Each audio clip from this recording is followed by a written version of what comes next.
Paano hinangin ang 2G position?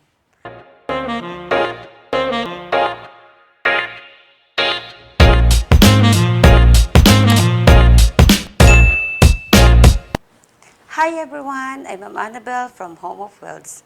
Welcome to the channel where you can learn the skill at the comfort of your own home. I'm a public school teacher, a trainer, and assessor in welding. So ano po ba ang 2G? 2 is for horizontal, G is for groove. Nais ko pong ipabatid sa inyo na ang aking pong estilo ng pagtuturo ay base po sa training regulation ng TESDA at ng DepEd. So ngayon po, paano po ba natin hihinangin ang 2G? So kailangan po nakahanda po yung plate na hihinangin po natin. Then yung atin pong equipment po, yung atin pong welding machine at yung iba pa po natin kailangang tools. Then next po, pag naihanda na po natin yung mga tools and equipment natin, syempre po, ang plates naman po na gagamitin natin. So paano ba natin ipine-prepare yung atin pong plate? Una po is, nilalagyan po natin siya ng bevel. So, sa bevel po natin, ito po yung part ng bevel na nilagyan ko po. Approximate po ay nilagyan ko siya ng 30 to 35. Magkabilaan po ay nilagyan ko po. Ito po ang kanyang bevel. So, bakit ba tayo naglalagay ng bevel? Siyempre po, para mailapit po natin yung ating electrode at mahinang po natin yung kabilang side niya po. So, para tumagos po yung hinang natin sa kabilang side, kailangan po is lagyan po natin ng bevel. Then next po is, kailangan maglagay po tayo ng tinatawag na root paste. So, ang root paste po is, eto pong part na to. Naglagay po ako ng 1/8 na size ng root paste. So, bakit po 1/8? Kasi po, ang gagamitin ko pong electrode, ang sukat niya po is 1/8.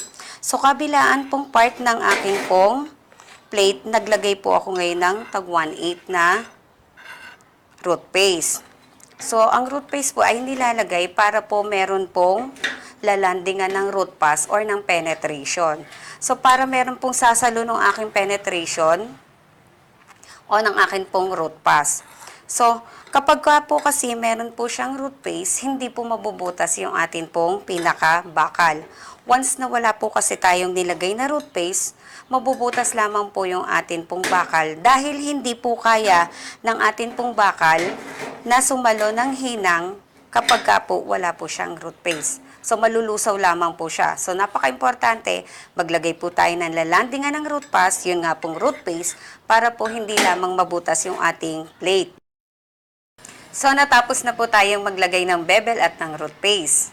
Ngayon naman po is, bago po natin itong itak, yung atin pong plate, kailangan po is meron po tayong root gap. So, ang root gap po natin is 1/8. Bakit po? Kasi po 1/8 din po ang sukat ng ating electrode. So, kailangan na magiging root gap natin is 1/8.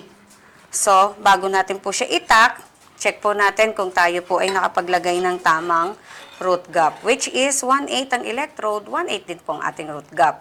So, ano po bang purpose? Bakit tayo naglalagay ng root gap? Ito po. So, natako na po siya, naglagay po ako ng root gap.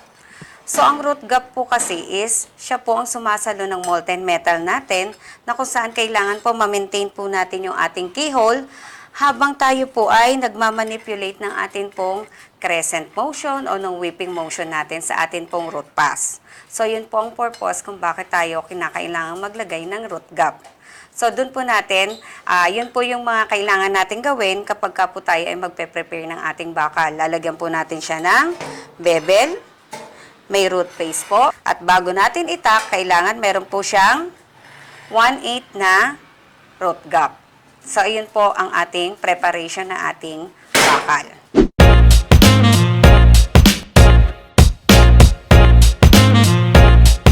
Ngayon po ay pupunta po tayo sa atin pong 5 essentials of welding. Una po sa 5 essentials natin is ang atin pong current setting. So, isiset po ang ating kuryente ng 90 to 100 amperes, kapag po tayo ay magro-root pass, nagagamit po tayo ng electrode na E6011. So, next po is, gagamit naman po tayo ng E6013 kapag po tayo ay mag-hot pass, pillar pass, at capping, na kung saan isiset naman po natin ang ating kuryente ng 100 to 120 amperes. So, at sa pagsaset po natin ng kuryente po natin, is pwede pa rin po tayong mag-adjust, depende pa rin po sa kung saan yung kaya po ng atin pong pulso. So magbe-base pa rin po tayo sa kakayahan po ng ating pulso. So next po, pagkatapos po nating iset yung kuryente natin, is syempre po yung atin pong arc length. So ano po ba yung arc length o ano po ba ang sukat ng atin pong gagamiting arc length? So dahil po 1/8 ang ating electrodes, ang magiging arc length natin is 1/8. So ang arc length po ay distance ng electrode mula po sa base metal. So ang angat niya lang po is 1/8 dahil ang sukat niya is 1/8. Then next po is yung atin pong angle ng electrode. So pag sinabi po nating angle ng electrode, ito po yung pagkakatilt ng electrode natin dun po sa atin pong base metal. Either lead or work angle po. Then next po is yung ating manipulation o yung technique na gagamitin po natin.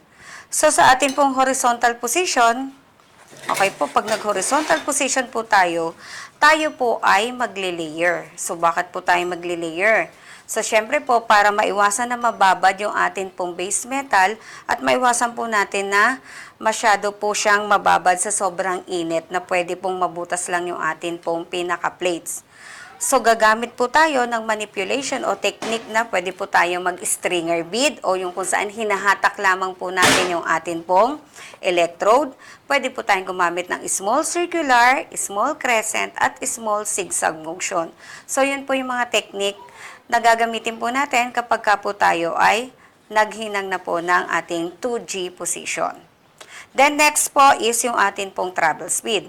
Sa travel speed po, syempre po, tayo po ang kokontrol ng ating travel speed. So, nasa welder po yan. Kung bibilisan niya o babagalan niya ang kanya pong paghihinang.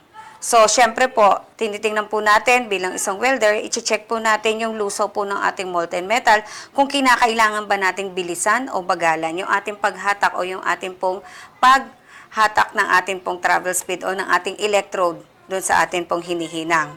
So, yun po, tatandaan natin sa 5 essentials, yung atin pong current setting na kung saan is ititimpla po natin yung ating kuryente na may electrodes po tayong mga gagamitin na 6011, 6013.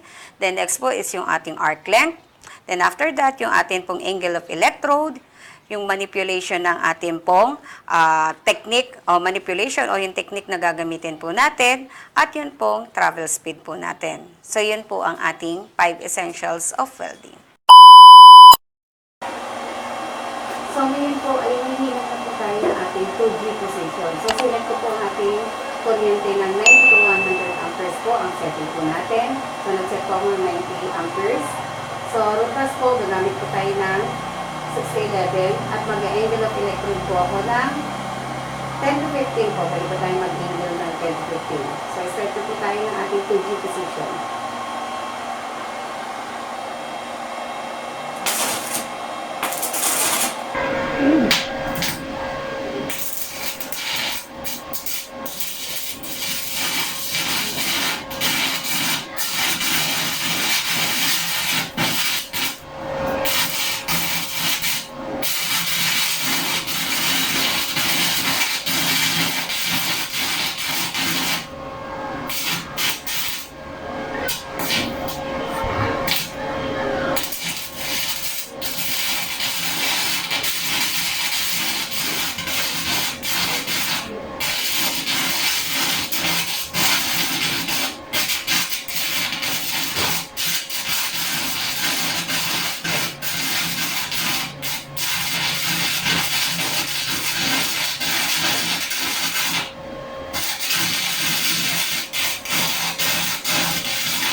So, ito po yung ating resulta ng ating pong root pass or penetration na kung saan gumamit po tayo ng whipping motion. So, sa root pass nga po, sabi ko nga po, pwede tayong mag-crescent motion or pwede tayo ng whipping motion.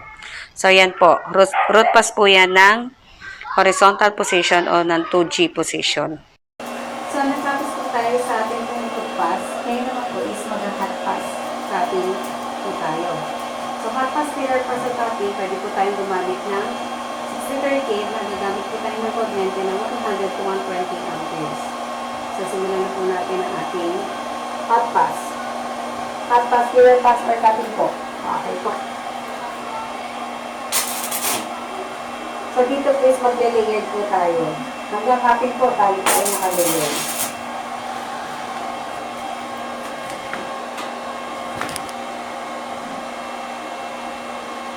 Sa layering po, mag-start po tayo lagay sa ilalim po.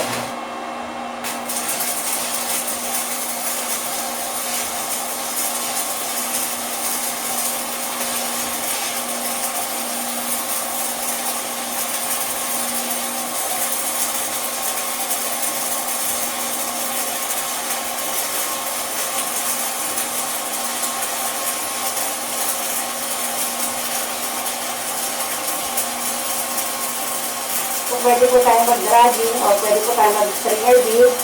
Pwede po tayo mag-small crescent, small circular, and small zigzag motion.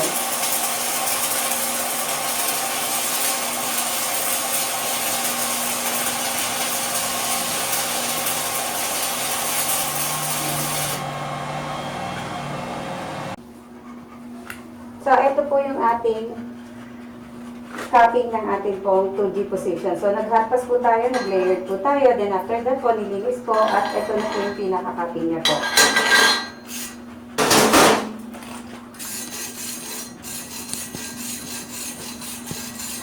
So, tayo po ay nag-layer, nag-start po tayo sa layering ng ilalim po, then after that yung sa taas po.